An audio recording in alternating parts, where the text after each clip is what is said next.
നമസ്കാരം, എല്ലാവർക്കും ജാഗ്രത ന്യൂസിലേക്ക് സ്വാഗതം. നമ്മളിപ്പോൾ നിൽക്കുന്നത് കോട്ടയം മാറിപ്പള്ളി ശ്രീ മഹാദേവ മഹാവിഷ്ണു ക്ഷേത്രത്തിലാണ്.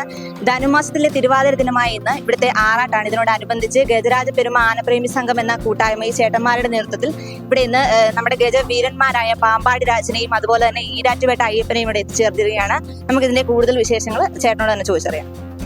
ഇത് ശരിക്കും ഞങ്ങളുടെ ഒരു സ്വപ്ന സാക്ഷാത്കാരമാണ്. ഞങ്ങൾ വർഷങ്ങളായിട്ട് ആഗ്രഹിച്ച കാര്യമാണ് നമ്മുടെ അമ്പലത്തിൽ ഇങ്ങനെ വലിയൊരു ആന വരുമെന്നുള്ളത്. ഇത് ഗജരാജ പെരുമ ആനപ്രേമി സംഘവും അതിൻ്റെ കൂട്ടത്തിൽ ക്ഷേത്രോപദേശ സമിതിയും കൂടെ ചേർന്നാണ് നമ്മൾ ആനയെ കൊണ്ടിരുന്നത്, രണ്ടുപേരും ചേർന്നാണ്. അപ്പം നമ്മൾ വർഷങ്ങളായിട്ട് ഇങ്ങനെ പാമ്പാടി രാജനെ ഈരാറ്റുപേട്ട പിന്നെ നമ്മുടെ തേവരെ തിടം പേറ്റി വരുന്നത് നമ്മൾ സ്വപ്നം കണ്ടുകൊണ്ടിരുന്നതാണ്. അതിപ്പോൾ സാക്ഷാത്കരിച്ചിരിക്കുകയാണ്. അതിന് സഹകരിച്ച എല്ലാ നാട്ടുകാർക്കും നന്ദി പറയുന്നു. ഞങ്ങളൊരു 6 മാസത്തിന് മേളിലാണ് ഇതിനെ ശ്രമിച്ചുകൊണ്ടിരിക്കുകയായിരുന്നു. അപ്പം ഇപ്പോഴാണത് നമ്മൾ സ്വപ്നം സാക്ഷാത്കരിച്ചത്.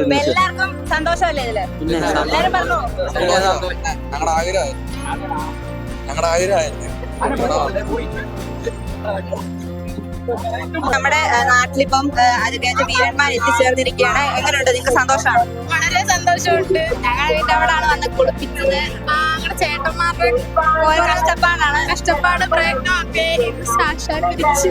രാവിലെ ആദ്യമേ ഈരാറ്റുപേട്ട അയ്യപ്പനും പിന്നെ പാമ്പാടി രാജനാണ് ഞങ്ങളവിടെ കുളിപ്പിച്ചത്. ഫോട്ടോ എടുത്തു, കുറെ ഫോട്ടോ എടുത്ത് തൊട്ടും. സന്തോഷം. ഞങ്ങൾക്ക് ഇപ്രാവശ്യം ഒരുപാട് സന്തോഷമുണ്ട്. കഴിഞ്ഞ പ്രാവശ്യം ഞങ്ങൾക്ക് ആറാട്ടിന് ആനയില്ലായിരുന്നു. പക്ഷെ ഇപ്രാവശ്യം കുട്ടികളുടെ പ്രയത്നം കാരണം, പിള്ളേരുടെ പ്രയത്നം കാരണം 2 ആനകൾ ഇവിടെ വന്നു. അതും ഗജവീരന്മാരാണ്. അതുകൊണ്ട് ഞങ്ങൾക്ക് ഒരുപാട് സന്തോഷമുണ്ട്.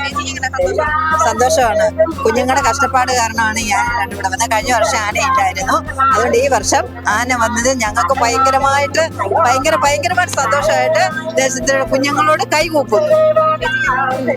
സന്തോഷമുണ്ട്.